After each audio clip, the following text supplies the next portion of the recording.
Olá, muito boa noite a você. Seja bem-vindo ao cenário econômico especial desta sexta-feira pela TV Brasil, com emissoras públicas de todo o país, diretamente dos estúdios da B3, no centro da cidade de São Paulo. Em janeiro deste ano, nós informamos que 2018 prometia ser um ano com grandes notícias para o setor de geração de energia limpa no Brasil. A Agência Nacional de Energia Elétrica havia divulgado um relatório que mostrava, à época, que o país pode mais que dobrar a capacidade instalada em grandes usinas de geração de energia solar. Neste ano, além disso, a Comissão Interministerial de Participação em Organismos Internacionais do Governo Federal já havia aprovado, naquele momento, o início do processo de adesão do Brasil à Agência Internacional de Energia Renovável, hoje com 152 países membros. E a vocação brasileira se confirmou uma vez mais ao bater um recorde de geração de energia solar no mês de janeiro, exatamente no mês de janeiro, a ultrapassar 1,1 gigawatts de geração de energia solar. Essa marca só foi atingida por outros 30 países ao redor do mundo. Mais uma vez, eu converso com o Rodrigo Lopes Sawaia, presidente da Associação Brasileira de Energia Solar, sobre esse potencial crescente do país. Rodrigo, bem-vindo mais uma vez ao cenário econômico. Muito obrigado. Nós conversamos em janeiro, aliás, obrigado por atender nosso convite novamente. Um prazer. E as notícias sobre energia solar de lá para cá só melhoraram. Primeiramente que naquele próprio mês de janeiro nós tivemos esse recorde de geração de energia. 1,1 gigawatt, é isso? Exatamente. Isso é o Clube dos 30, é isso que nós fazemos parte? É o que a gente chama do Clube do Gigawatt, né? São os 30 principais países do mundo que hoje já possuem volumes significativos de energia solar fotovoltaica operando na sua matriz. Então o Brasil, em janeiro, passou essa marca de 1,1 gigawatts. Isso soma aqueles dois grandes segmentos da fonte solar fotovoltaica. De um lado, o mercado que a gente chama de geração centralizada solar fotovoltaica, são as grandes usinas de energia solar, né? Então, usinas como uma usina de energia eólica, biomassa, hídrica. A gente tem uma usina solar que gera energia para milhares de brasileiros de uma só vez, num só lugar. E temos também o segundo segmento, que é a chamada geração distribuída solar fotovoltaica, que gera energia no telhado das residências, comércios, indústrias, em prédios públicos e também na zona rural, né? Um segmento que, como a gente vai poder discutir aqui, começa a se envolver mais com energia solar fotovoltaica, esse da área rural. E por conta disso... A gente vai falar desse assunto, que esse assunto em particular, num país do tamanho do Brasil, com um interior gigantesco, o assunto se adequa perfeitamente. Mas a gente vai falar disso. Vamos falar primeiro das questões macro aí.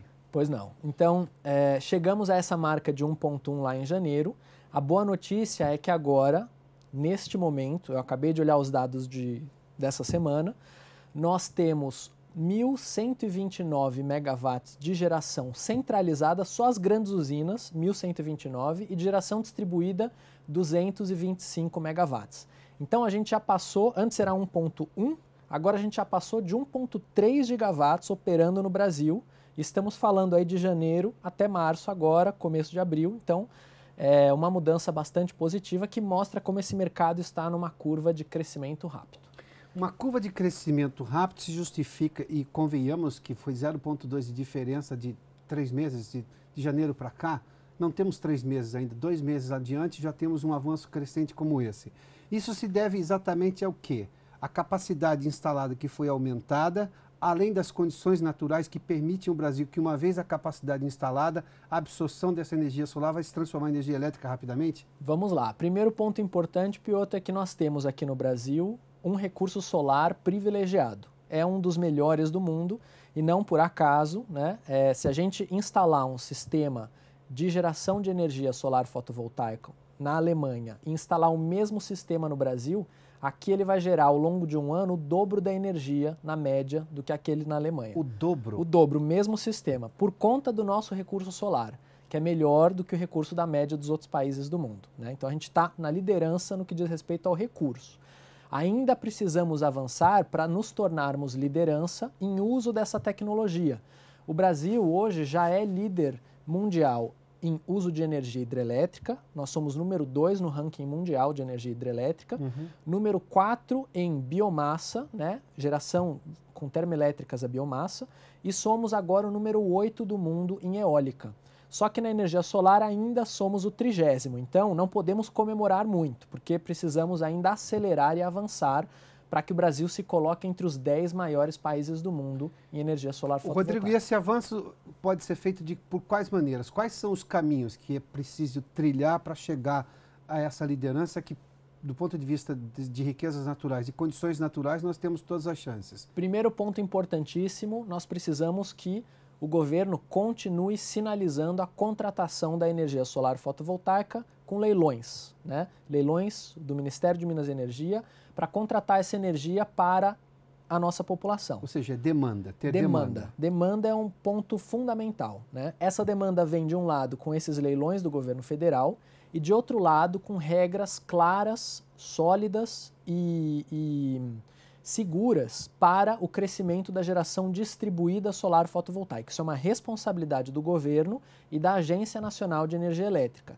para que a população, os investidores e as empresas no mercado sintam a segurança necessária para investirem no uso dessa tecnologia, né? Bom, você está falando de regra clara e segurança jurídica. Exatamente. Longo prazo. Longo prazo. Nenhum investimento vem num lugar onde se tem dúvida acerca dessas duas coisas. Perfeito. E então, nós temos avançado em relação a isso? Nós, O até o regulamento momento, da ANEEL é bom? temos um dos melhores regramentos do mundo, felizmente, para a geração distribuída solar fotovoltaica. Tem pontos de aprimoramento, então é possível melhorar, mas o que nós temos hoje já permite que qualquer consumidor, na sua casa, na sua empresa ou até um prédio público, então o governo pode fazer uso dessa tecnologia, gere a sua energia renovável, limpa, de baixo impacto ambiental, no telhado da sua casa, por exemplo, ou da sua empresa, consuma essa energia e, se você gerou mais energia do que você precisou, você pode injetar essa energia na rede, ela é disponibilizada para o seu bairro, para os seus vizinhos, e você ganha um crédito de energia que você pode abater do seu consumo no futuro. Então é quase como se fosse uma reserva de energia que você aproveita para o futuro. Quer dizer, eu estou estendendo isso. Eu sou de uma região onde tem usina de cana-de-açúcar. Eu sempre ouvi isso, que as usinas vendiam energia, porque elas geravam energia pelas caldeiras e em algum momento, obviamente, elas não conseguem usar tudo aquilo. Certo. E elas eram, na verdade, fornecedoras de energia para o sistema. Mas, obviamente, que lá atrás você falou, bom, precisa ter uma usina para ser gerador de energia. Neste caso, não. Eu estou imaginando que alguém, por mais que seja pequeno, ele pode ser um fornecedor de energia, é isso? É isso mesmo. O consumidor, que até pouco tempo tinha um papel totalmente passivo no setor elétrico brasileiro e basicamente não podia nem escolher de quem que ele comprava a sua própria energia, agora vai poder gerar ele próprio a sua energia. Então a gente transforma o sistema num sistema mais eficiente e com menos desperdício. Mas esse regulamento em específico, ele está claro? Ele está claro atualmente. Existe, inclusive, deixa eu aproveitar para comentar. Ótimo. Mesmo quem não tem telhado. Então, imagine uma pessoa que mora no apartamento. Hoje, muitos brasileiros vivem em apartamento ou no imóvel alugado, né? Então, ele não é dono do seu próprio telhado. Ele ainda assim pode investir num sistema de geração de energia solar, que a gente chama de um sistema de geração remota ou compartilhada, se ele se reunir com outros consumidores. Então, ele pode fazer isso individualmente ou com outros consumidores, gerar essa energia num local que tenha acesso a recurso solar, que tenha um telhado disponível, pode ser numa casa dele próprio, uma casa de praia que gera energia solar, usa energia solar fotovoltaica para gerar energia, para abastecer o apartamento na área urbana, ou ele se reunir com os seus vizinhos ou o pessoal do seu condomínio, né? E investir num sistema como uma compra coletiva de energia solar, vão gerar energia numa pequena usina para abastecer essa demanda. Rodrigo, então, ele negocia isso com quem? É com a empresa que fornece energia elétrica para ele, é isso? Não, ele vai fazer esse projeto junto com uma empresa especialista em energia solar fotovoltaica, né, que vai ajudar primeiro com uma conta de energia elétrica. Basta ele pegar a conta de energia elétrica que ele recebe mensalmente e procurar uma empresa de energia solar fotovoltaica, e ela vai poder fazer uma cotação para ele e vai avaliar quanto que ele precisa gerar de energia para abastecer o seu consumo. Dá para reduzir a sua conta em até 90% com essa tecnologia, né? Quanto que você vai precisar, se você vai usar a área do seu telhado, se você vai fazer um sistema num outro lugar e vai usar essa energia remotamente. Então, tudo isso essa empresa pode ajudar o interessado, a pessoa, a empresa interessada nisso a se preparar e até mesmo ajudá-la a buscar financiamento, se for o caso, para fazer com que esse projeto possa virar realidade. Ou seja, é microeconomia aplicada por uma lógica macro, é isso? Por uma lógica macro, e quando a gente ganha escala, Piotr, nesse trabalho, a gente ajuda a mudar a realidade do país. Para a gente ter uma ideia, na Austrália, 1 a cada 5 australianos tem energia solar fotovoltaica. Então lá isso já é uma realidade consolidada. Na Alemanha, mais de 1 milhão de sistemas. No Japão também, na China também, na Índia também, nos Estados Unidos também. Esse é o caminho que o Brasil vai seguir. A gente vai poder, nos próximos anos, a Agência Nacional de Energia Elétrica projeta que a gente deve estar chegando na faixa de 1 milhão de consumidores lá para 2025, 2024, né? A gente acha que é possível o Brasil ir ainda mais rápido para esse caminho se a gente tiver políticas públicas que ajudem a incentivar o consumidor a fazer uso dessa energia renovável. Rapidamente, o que seria uma política pública para incentivar, para chegar nesse consumidor, de ele tomar essa decisão? Seja usando o telhado da casa dele, ou ele fazer ali um consórcio com vizinhos, porque eles têm uma área em comum, ou no mínimo fazer um investimento para poder gerar essa energia? Primeiro ponto fundamental, a gente precisa desonerar esse segmento que ainda é muito pesadamente tributado. Então, um ponto importante é reduzir a carga tributária sobre essa energia produzida pelo próprio consumidor. Hoje, só até projetos de 1 megawatt se tem isenção, mas se você reunir consumidores com projetos até 5 megawatts, que é o tamanho máximo dos projetos nessa chamada micro e mini geração distribuída, esses projetos eles estão sujeitos a impostos, a ICMS, pagar o ICMS sobre essa energia. Então, é preciso corrigir isso, fazendo com que esse ICMS seja isento para projetos até 5 megawatts. Esse é um primeiro ponto importantíssimo. Claro. Segundo, para atrair os pequenos. Para atrair os pequenos e para democratizar o acesso a essa tecnologia. Segundo ponto importante, a carga tributária sobre os equipamentos. Então a gente ainda paga muito imposto sobre o módulo fotovoltaico, o inversor, os equipamentos que fazem parte desse sistema. Então é preciso reduzir essa carga tributária também. São ações que o governo federal pode fazer, porque parte desses impostos são federais, como PIS e COFINS, e também os estados, né, que têm o ICMS, podem ajudar a reduzir essa carga tributária. Esse é um ponto muito importante para reduzir custo e democratizar o acesso. Perfeito. Segundo ponto muito importante, financiamento. Então, nós temos atualmente linhas de financiamento disponíveis no setor, já temos algumas. A AB Solar já mapeou mais de 60 linhas de financiamento que podem ser utilizadas pelos consumidores, algumas só na área rural, outras só na área urbana, muitas para pessoa jurídica, poucas para pessoa física. Então, é preciso mais opções de financiamento para pessoa física. E aqui eu já aproveito para antecipar, se eu puder, uma boa notícia. Claro. No início de abril, nós teremos uma ação desenvolvida pelo Ministério da Integração Nacional, né, em conjunto com a Presidência da República. A AB Solar participa e apoia essa iniciativa junto com o Ministério da Integração Nacional, que vai ser pela primeira vez levar financiamento para pessoa física usando os fundos constitucionais. Isso significa, na região Nordeste, toda a área da Sudene, então pega o norte de Minas Gerais e o norte do Espírito Santo também. Na região Norte e na região Centro-Oeste, financiamento a menos de 10% ao ano, na maioria dessas áreas, para pessoa física, com prazos que variam de 12 anos, 3 anos ou 2 anos para esses sistemas. Que daí nós resolvemos duas questões. Pessoas que estão longe de qualquer oferta natural de energia elétrica, do sistema propriamente dito.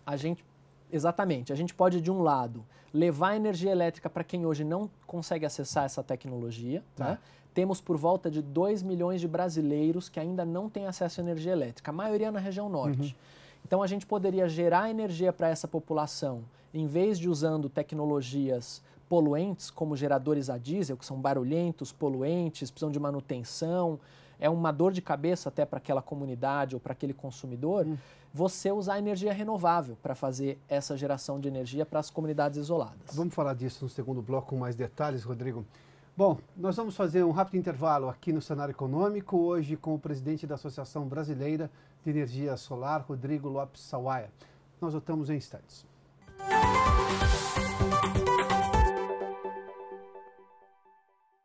Já de volta com o Cenário Econômico, aqui dos estúdios da B3, em São Paulo, em que hoje eu converso com o Rodrigo Lopes Sawaia, que está à frente da Associação Brasileira de Energia Solar. Rodrigo, no bloco anterior você fez menção justamente à questão do país continental que nós temos. Nós temos um número muito grande de brasileiros que não têm acesso à energia elétrica, ou senão elas têm que recorrer ao meio que até hoje é o convencional. O convencional para eles é gerador normalmente movidos a diesel. Eu vou lhe fazer um comentário rápido. Eu sou de uma região no interior aqui de São Paulo, e obviamente que eu estou remetendo aqui ao final dos anos 70, começo dos anos 80, sobretudo dos anos 80, e ali eu já tinha vários produtores rurais que tinham problema para ter acesso à energia. Não necessariamente porque eu não tinha uma linha de transmissão, o problema deles era um pouco maior. Eles estavam com o negócio estava crescendo, ou seja, o negócio econômico deles estava crescendo e a geração de energia não era suficiente. E ali tinha que se fazer toda uma reforma do sistema. Eu sei porque meu pai trabalhava exatamente com eletrificação de alta tensão para a zona rural. E ele me contava exatamente isso porque o processo leva um tempo. Eu tinha que pôr outros postes, outros tipo de fiação, ou seja, havia um processo que levava ali, de repente, dependendo da situação, até anos, para poder fazer, tinha processo de primeira autorização, um financiamento, bom, enfim, às vezes era a necessidade de fazer um pool ali de vários produtores rurais, porque o custo era alto e normalmente quem bancava o custo eram esses produtores. Isso mesmo. No caso da energia solar, eu tenho condição para atender diferentes demandas, seja ali de uma pequena casa, de alguém que quer ter uma casa de campo completamente isolada, para quem vai ter um negócio pequeno, médio ali, para poder ser autossuficiente em geração de energia? Com certeza. Primeiro, infelizmente, Piotr, essa realidade ela continua hoje no Brasil, então tem muitos estados brasileiros pujantes no seu agronegócio, né? E que hoje tem dificuldade de crescer as suas atividades por conta da energia. Isso, infelizmente, ainda acontece em diferentes regiões do Brasil. A energia solar fotovoltaica, por ser versátil, de fácil e rápida instalação e de fácil e rápida manutenção, ela aparece como uma enorme oportunidade para o setor do agronegócio. E não por acaso, esse é o ano em que a gente está começando a enxergar que o agronegócio acordou para a energia solar fotovoltaica. Então, o setor está cada vez mais envolvido em feiras do agronegócio brasileiro. Você vê empresas de energia solar negociando com grandes produtores rurais. O uso dessa tecnologia está se expandindo. Normalmente a solar fotovoltaica era mais usada para bombeamento de água, né? Agora, além do bombeamento, está entrando muito irrigação, tanques de aeração para a criação de peixes, né? Refrigeração para o leite, por exemplo, para queijo, para laticínios de uma forma geral. A própria atividade de cercas elétricas para controle de gado, você pode também fazer com geração solar fotovoltaica. Processos produtivos na área rural. Então, o agronegócio despertou para as vantagens que essa tecnologia pode trazer. Tanto por gerar uma energia com um preço previsível, que é uma coisa que o agronegócio adora, é previsibilidade e baixo risco, né? Já basta o clima, que muda a cada momento, a gente não sabe quando vai chover, não sabe quando vai fazer sol. Então, se a gente puder ter uma geração de energia que a gente consegue prever, né? Que é o caso da solar fotovoltaica, no ano você consegue prever e pelos próximos 25 anos, que é quando dura um sistema desse, você tem uma previsão de geração de energia. E outra, você pode levar essa energia para qualquer lugar da sua propriedade. Então, se você tiver uma expansão numa área nova, que você precisa de um pivô de irrigação, você pode levar a solar fotovoltaica para te ajudar. Sem ter que fazer um complexo e demorado processo de linhas de transmissão, é isso? Exatamente. De um ponto ao outro. Exatamente. Então, a tecnologia, por essa versatilidade e agilidade, está ajudando os produtores rurais a aliviar esse gargalo que é a energia elétrica para crescer. Vamos voltar à questão dos custos e à questão dos impostos que você fez menção no bloco anterior. Qual é exatamente o custo para se instalar? Evidentemente, obviamente que depende de cada tamanho, do tamanho da obra. Mas, enfim, levando-se em conta o custo que se tinha anteriormente, que se tem agora, essa redução foi importante? Foi muito significativa. É significativa? Para a gente ter uma ideia, hoje em dia, uma família de 4 pessoas, se a gente pensar em abastecer uma residência, né? Uma família de 4 pessoas que queira reduzir em 90% seus gastos de energia elétrica, vai investir hoje algo em torno de R$15 mil. Há pouco tempo estava investindo 25, 30 mil, né? Quase o dobro. Para esse mesmo sistema.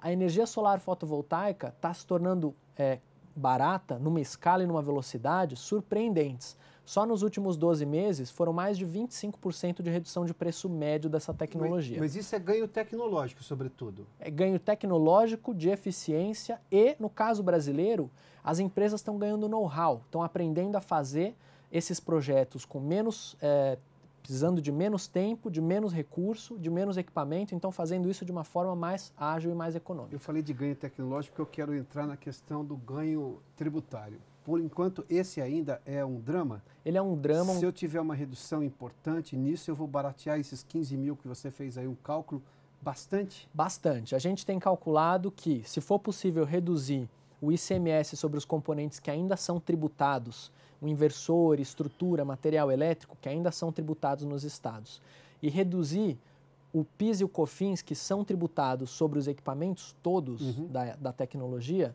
a gente barateia essa tecnologia em pelo menos 15%. Né? Então, é uma mudança muito importante que depende de uma decisão de governo, do governo demonstrar que ele quer ver essa tecnologia crescer, se desenvolver e trazer os milhares de empregos que o setor já está gerando para o Brasil. O governo já enxerga essa troca, ou seja, eu abro mão de ter uma arrecadação em determinados impostos sobre esse setor, mas vou ganhar em escala lá na frente, porque é fácil, a conta que qualquer administrador público hoje faz as contas estão no limite, quando não elas estão deficitárias. Aliás, eu divulguei antes de ontem aqui no Cenário Econômico, há um problema de contas públicas hoje no país, por erros, e não vem ao caso a discussão disso agora, mas enfim, o fato é que abrir mão de arrecadação é a coisa mais difícil que se vai ter para convencer qualquer governante, seja aí do presidente da República, seja aí um governador de estado ou prefeito de qualquer cidade do país. Das grandes, as médias, as pequenas, as micros, seja lá quais forem. Dá para fazer essa conta para o administrador entender que eu abro mão agora, mas estou ganhando na escala em algum momento e isso vai ser rápido, o retorno? Com certeza, Piotr. Por um lado, porque esse segmento e essa tecnologia ainda estão nascendo no Brasil, estamos falando de uma tecnologia emergente. Então, hoje, a maioria dos gestores públicos, se procurarem nas suas contas quantos reais eu arrecadei com energia solar fotovoltaica, vão descobrir que o número é zero. Porque, de fato, ainda não tem projetos na maioria das regiões do Brasil. A gente ainda está começando, é uma coisa muito pequena. Se eles incentivarem nesse momento a tecnologia a crescer e se desenvolver, com essa desoneração, o que a gente vai ver é a atração de empregos e empresas locais, porque as empresas elas são levadas para as regiões onde os projetos são desenvolvidos, são empregos gerados naquela localidade, não compensa você trazer, deslocar uma equipe muito grande para fazer a instalação de outra região, sai muito caro, então é melhor treinar e desenvolver empresas e parceiros locais. Isso é extremamente interessante. E além disso, o que você tem com a movimentação desse segmento é que toda a economia de energia elétrica que essa tecnologia vai gerar para a população, ela vai ser revertida, vai ser reinjetada na economia daquele município, daquele estado. Porque o brasileiro ele ainda está numa fase em que a gente sabe, né, a poupança média do brasileiro ela é muito abaixo da média mundial. Então, Sim. O brasileiro ele poupa pouco como cultura. Ele reinveste aquele recurso que ele tem disponível, seja numa melhoria de qualidade de vida, seja numa melhor educação, alimentação, saúde. Consumo consumo. Então, isso movimenta a máquina e movimenta a geração de impostos para o governo. Então, incentivar o desenvolvimento dessa tecnologia é a forma de gerar emprego de qualidade rápido, algo que o Brasil precisa, dado o grande déficit que a gente ainda tem nos empregos, né? Um volume muito grande de desempregados ainda para superar, e ajuda a aquecer a economia. Isso é tão interessante, Piotr. Lá nos Estados Unidos, 1 em cada 50 novos empregos é um emprego de energia solar fotovoltaica. Então, esse segmento está puxando a geração de empregos. E mais do que isso, o setor solar fotovoltaico cresce 17 vezes mais rápido que a economia norte-americana média. Então, é um motor de crescimento econômico para o país. Gigantesco, inclusive. E essa 17 vezes. 17 vezes mais. Essa é a oportunidade que o Brasil pode ter. Lá nos Estados Unidos já são 260 mil empregos de energia solar fotovoltaica. É o segundo maior empregador de todo o setor energético dos Estados Unidos. E aqui no Brasil a gente está começando, mas a boa notícia, esse ano em micro e mini geração distribuída, então as pequenas empresas do setor já superaram 20 mil empregos gerados no nosso país nesses últimos anos. E as usinas de grande porte já estão também gerando mais de 15 mil empregos. Rodrigo, obrigado pela gentileza de nos atender mais uma vez aqui. Um prazer, sempre à disposição, Pio. Eu estava na escola, acho que na sexta série, e as discussões sobre esse país tem potencial gigantesco para energia eólica, solar, e agora a gente está vendo isso na prática, isso é extremamente gratificante. Nos desenvolvemos, isso é extremamente positivo. Finalmente esse potencial está saindo do papel e entrando na realidade. Muito obrigado mais uma vez. Obrigado. O Cenário Econômico termina aqui. Obrigado pela sua companhia, pela audiência. Uma boa noite. Até segunda-feira. E com muito desenvolvimento que a gente vê dia a dia consolidado aqui nas entrevistas que você acompanha no Cenário Econômico. Até segunda.